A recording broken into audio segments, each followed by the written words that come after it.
تھی ابھی نہیں، ہاں میرا تو کیا ہے روزہ شروع ہو چکا ہے، ہاں چل بہانے کرتی ہے کوئی۔ اور جو ہے پھر بعد میں بھی وہ یہ کہتی تھی کہ بھائی صحبت کے بعد میں بھی کہہ رہے حقیقت میں میرا روزہ شروع ہو چکا تھا، چونکہ میں ایک نیند لے چکی تھی، مغرب کے بعد جہاں نیند لگی اور روزہ شروع ہو گیا تو میرا تو تم تو سوئے نہیں، تم وہاں سے آئے اٹھ کر۔ تو روزے میں جو ہے تین طرح کی تبدیلیاں، جیسے نماز کے اندر بھی جو ہے نا تین طرح کی تبدیلیاں ہوئی۔ پہلے نماز کے اندر کیا ہوتا تھا، آتے تھے اللہ اکبر، ہاں بھائی السلام علیکم کیسے ہیں، ہاں بولے ٹھیک ہے، وعلیکم السلام اللہ، ہاں پوچھتے تھے کیا کھانا پینا کھا، بولا ہاں سب، جو بھی بات چیت بھی تھی وہ ہوتی تھی۔ اس لیے بورے لوگ کو آپ نے دیکھا ہوگا کہ وہ لوگ نماز کے اندر بھی فاطمہ گیس بند کری دو، اللہ اکبر، وہ نماز کے اندر وہ بات چیت کرتے، لیکن وہ فرمایا حکم آیا کہ اب نماز میں بات چیت نہیں ہوگی۔ پھر اس کے بعد میں دوسرا حکم آیا کہ اب سلام کلام کا جواب بھی نہیں ہوگا، چھینکے گا کوئی آدمی تو اس کا بھی جواب نہیں ہوگا۔ تو حضرت معاویہ ابن حکم وہ ایک مرتبہ رسول اللہ کے پیچھے نماز پڑھ رہے تھے تو ایک بندے نے چھینک دیا، حضرت معاویہ نے اس کے چھینک کے جواب میں کہا یرحمک اللہ کہہ کے، تو صحابہ جو ہے گھور گھور کے یوں دیکھ رہے ہیں۔ تو حضرت معاویہ نے اسی میں کہہ دیا ارے تمہاری ماں جو ہے تمہیں گم کرے، یہ عرب کا ایک محاورہ مقولہ ہے کہ تم مجھے کیوں گھور گھور کے دیکھتے ہو۔ تو حضرت معاویہ فرماتے میں نے یہ کہا تو وہ لوگ میرے کو اور گھور گھور کے دیکھنے لگے، تو میں سمجھ گیا بھائی معاملہ کچھ خطرہ ہو گیا میرے سے۔ تو جب سلام پھیرا تو رسول اللہ صلی اللہ علیہ وسلم نے پوچھا بھائی کون ہے، کون ہے فلاں، میں نے کہا اللہ کے رسول میں ہوں۔ تو رسول اللہ صلی اللہ علیہ وسلم نے مجھے بلایا، سمجھایا، نہ ڈانٹ ڈپٹ کی نہ کچھ یہ کیا، بہت اچھے سے مجھے سمجھایا، فرمایا کہ نماز میں اب سلام کلام نہیں ہوگا۔ حضرت شیخ نے بھی واقعہ لکھا ہے فضائل میں، حضرت عبداللہ ابن مسعود جب آئے کسی سفر سے تو رسول اللہ صلی اللہ علیہ وسلم نماز میں تھے، آ کے سلام کیا تو رسول اللہ صلی اللہ علیہ وسلم نے جواب نہ دیا۔ حضرت عبداللہ ابن مسعود سوچنے لگتا میری کسی نے شکایت کیا ہوگا، ہاں اور لگتا کچھ مجھ سے ناراضگی ہے، فلاں فلاں ایسا، میں خوب سوچا جا رہا تھا، یہاں تک کہ رسول اللہ صلی اللہ علیہ وسلم نے جب سلام پھیرا تو فرمایا عبداللہ نماز میں جو ہے سوائے ذکر و اذکار قرآن کی تلاوت کے اب سلام کلام بھی ختم ہو چکا ہے۔ تو دو چیزیں اس اعتبار سے ختم ہو گئی۔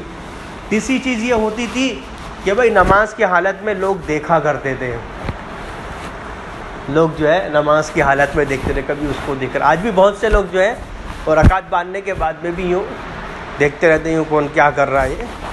تو فرمایا کہ رسول اللہ صلی اللہ علیہ وسلم نے کہ تم اپنی نگاہوں کو نماز میں نیچے رکھو، کہیں اللہ تمہاری نگاہوں کو ہی نہ اچک لے، اپنی نگاہوں کی حفاظت کرو ورنہ کہیں جو ہے تمہاری نگاہیں بھی جو ہے اچک نہ لی جائے۔ اس لیے فرمایا قیام کی حالت میں سجدے کی جگہ پہ ہماری نظر ہو، اس یقین کے ساتھ کہ اسی مٹی سے ہمیں بنایا گیا، اسی میں ہمیں دفنایا جائے گا۔ رکوع میں جب ہو تو دونوں انگوٹھوں کے درمیان میں ہو، اس ارادے یقین کے ساتھ میں کہ روح جب کھینچی جائے گی تو سب سے پہلے انگوٹھے سے کھینچنا شروع کیا جائے گا، اور سجدے میں جب ہو تو ناک کے اوپر ہماری نگاہ ہو، اس یقین کے ساتھ کہ قبر میں جب مٹی ہمارے جسموں کو جو ہے ختم کرنے پر آئے گی تو سب سے پہلے ناک کی جس کی شہرت کے لیے ہم بھاگم دوڑی کرتے رہے میری ناک نہ کٹ جائے بھائی، یہ سب سے پہلے اسے ختم کرے گی۔ اور قاعدے میں جب ہو تو رانوں کے اس میں ہو، کل قیامت کی اللہ کے سامنے سب سے پہلے ہمارے خلاف جو گواہی دے گی یہ ہماری ران ہوگی کہ اس کا ناجائز استعمال تو نہیں کیا۔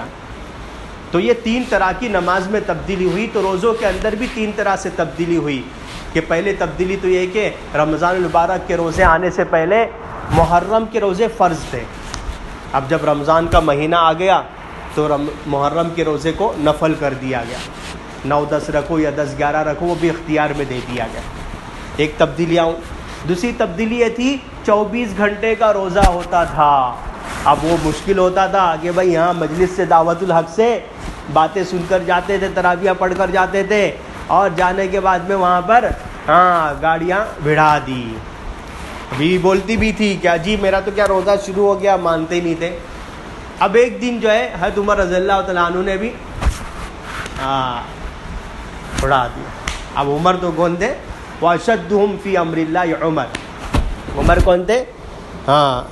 وہ اللہ کے معاملے بالکل سخت تھے۔ تو حضرت عمر نے رسول اللہ صلی اللہ علیہ وسلم کے سامنے کہا کہ اللہ کے رسول صلی اللہ علیہ وسلم کل میرے ساتھ میں ایسا ایسا معاملہ پیش آ گیا، اب وہ جتنے چھپے رستم سے اللہ کے رسول صلی اللہ علیہ وسلم مجھ سے بھی سب نے جو ہے ظاہر کر دیا. جب عمر آگے بڑھے تو بھائی ابھی جتنے تھے سب کے سب.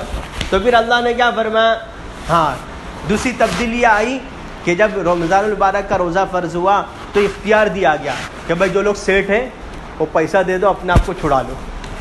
ارے بابا یہ تو ہیرا نندانی والکیشور والے اور یہ جو ہے BKC والے اور پوش علاقے والے, وہ تو پیسہ دے کے غریب روزہ رکھے اور وہ لوگ جو ہے موکلے ہو جائے.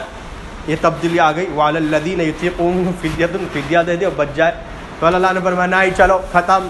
اب جس کو بھی رمضان المبارک کا مہینہ پا لیا اس نے اس کو رمضان المبارک میں اس کی حیاتی رہی, اب اس پہ روزہ ہے, اب ختم. اب جو ہے ہیرا نندانی اور یہ سب والکیش اور یہ سب ختم, اب سب کو روزہ رکھنا ہے. دوسری تبدیلی آئی. پھر تیسری تبدیلی وہ جو حضرت عمر نے فرمایا کہ اللہ کے رسول آج مجھ سے یہ ہوا. پھر سب بہت سے صحابہ جو اندر تھے جن کے ذریعے سے یہ ہو چکا تھا, مغالطے میں ہوا تھا, قصدن تو کسی صحابی نے کیا نہیں, وہ بس اسی میں تھا کہ عورت تو کیا ہیلے بہانے والی ہے, ہاں وہ تو دینے کے اندر آنا کانی کرے, یہ سب کرے. تو اللہ تبارک نے آیت نازل کیا, علم اللہ کنتم تختانون انفسکم. ہاں اللہ تبارک تمہاری خیانت کو جانتے تھے کہ تم جو ہے یہاں سے اٹھ کے آنے کے بعد میں گاڑی چالو کر دیتے تھے, جبکہ وہ گاڑی جو ہے بند رکھنے کا حکم تھا, لاک ڈاؤن کا معاملہ تھا, پھر بھی جو ہے سڑکوں پہ گاڑیاں نکال لی تم نے. تو علم اللہ انکم کنتم تختانون انفسکم فتاب علیکم, چلو معاف ہے, معاف کر دیا. معاف کرنے کے بعد میں اللہ دیکھو محسن جو ہے نا, محسن حقیقی, منعم حقیقی, جب وہ معاف کرتا ہے نا, معاف کرنے کے ساتھ میں انعام سے بھی نوازتا ہے.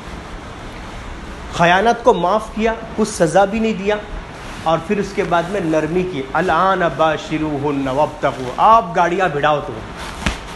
اب جو ہے رمضان المبارک میں اب تم جو ہے گاڑیاں بھڑاؤ. یہ بھی نہیں کہ لازم ہے کہ بولے یار اب تو صحبت کرنی پڑے گی, ایسا نہیں. اگر تمہیں موڈ ہے تو تم کرو, لیکن کب, وہ جو ہے رات کا مخصوص حصہ افطاری کے بعد سے لے کر صبح میں سحری کے وقت کے ختم ہونے سے پہلے پہلے. ورنہ ایسا نہیں کہ بولے جا رہا ہے, بولے ظہر کے بعد بھی جا رہا ہو گاڑیاں بھڑا رہا ہے, ایسا نہیں ہے.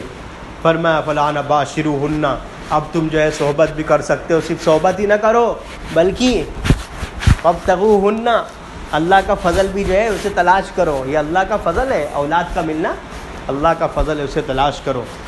اور پھر اس کا فرمایا کہ اب تمہارے روزے کا وقت جو ہوگا صبح صادق سے لے کر غروب آفتاب تک کا. یہ تیسری تبدیلی آئی. اللہ کا ہم اس پر شکر ادا کرے کہ اگر اللہ تبارک جو ہے وہ 24 گھنٹے والا روزہ رکھتے تو آج ہم میں یہ طاقتیں نہیں تھی.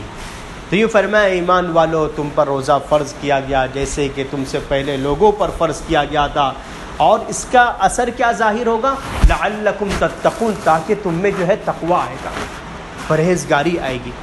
آپ دیکھو رمضان المبارک کے مہینے میں انسان ایک بند کمرے میں ہوتا ہے, شدید پیاس لگتی ہے, فریج میں پانی بھی رکھا, کوئی نہیں دیکھ رہا ہے, کوئی نہیں دیکھ رہا ہے, پھر بھی وہ پیتا ہے کیا؟ ایک دم